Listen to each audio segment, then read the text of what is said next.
il y avait des éléments à compléter. Le 5 juillet, Bitakwira, ministre, a écrit. Il acquise la réception de la lettre qui nous a été lue ici par le ministère public, refusant l'anneau à Samal, à Jamal. Excusez-moi, monsieur, de massacrer votre nom.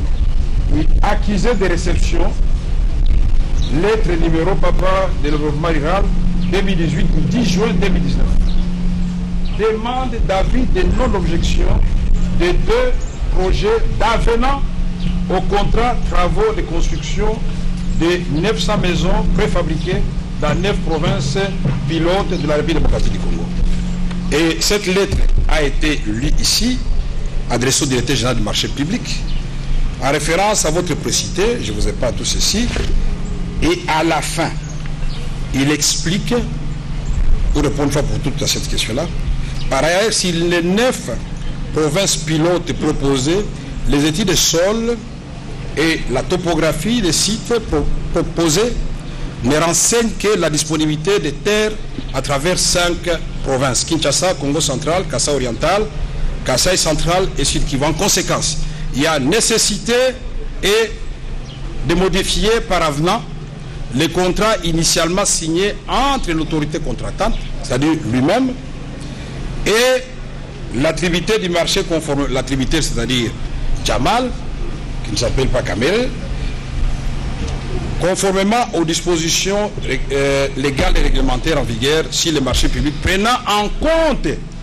la réduction du nombre de provinces de 9 à 5, mais l'augmentation du nombre de maisons préfabriquées de 100 à 300, ainsi impactant ainsi si l'enveloppe totale à un montant de 57 600 000. Jusque là, je me pose toute la question, les 100 000 là viennent d'où? Puisque lui, sa facture, il reconnaît que c'était de 5 500 000, 57 500 000, sur lesquels là, j'ai fait 2 174 000 dollars américains pour le deuxième contrat. C'est ça l'avenant.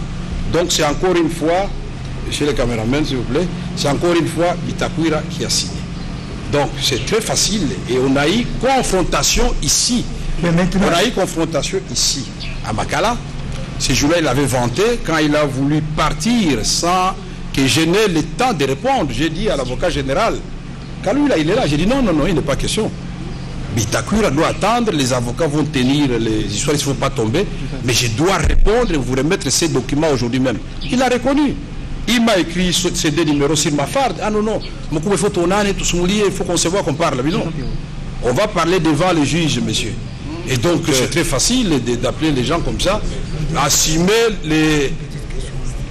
les engagements des autres. Nous sommes les hommes d'État. Quand nous avons posé les actes dans le cas de nos fonctions. Aujourd'hui, si on revient à ma gestion de l'Assemblée nationale ou des ministres de l'information, mais je vais assumer mes actes. Je ne vais pas chercher de faux fuyants avec l'aide du ministère public ou pas. Non, je vais assumer. Le tribunal vous a suivi. Donc c'est non. Il constate que oui. Le contrôle, a priori, comme la loi le dit, a été effectué par l'intervention de la Direction générale de marché public, du contrôle des marchés publics, vers le mois de juin, juillet. Oui, juin et puis juillet. Ok. Mais le tribunal voudrait savoir comment vous expliquez que le paiement fait à Jamal soit fait 2 mois avant. Déjà, le 18 mars. Le 18 mars 2019, Jamal reçoit 14 millions de dollars. Et puis 2 ou 3 jours après, 4 600 000, ainsi de suite, jusqu'au 18 mai. J'aurais pu... Ce sont les soldes. Est-ce que vous pouvez nous expliquer de quelle manière... J'aurais pu simplement... Nous ajoutons directement une autre question. Pardon? Une autre question directement. Ok, très bien. À cela, c'est votre procès verbal, n'est-ce pas, du 8 avril. Il vous a été... vous avez un procès verbal maintenant? Il vous a été... Vous allez lire les procès verbaux de tout le monde ici? Vous entrez dans mon procès verbal. Il vous a été... S'il vous plaît. il va être demandé voilà les questions qui vous sont posées. Je vous donne les réponses que vous avez données. Ok. Reconnaissez-vous que la commission chargée du suivi des travaux des 100 jours était placée sous votre supervision? Vous dites oui, comme toutes les structures du cabinet du chef de l'État. Quel était votre rôle et quelles sont vos prérogatives au sein de cette commission? Mon premier rôle était d'abord la conception. Le deuxième, la mise en place de cette commission. Troisième, faire adopter les règlements pour le fonctionnement de cette commission. Voilà les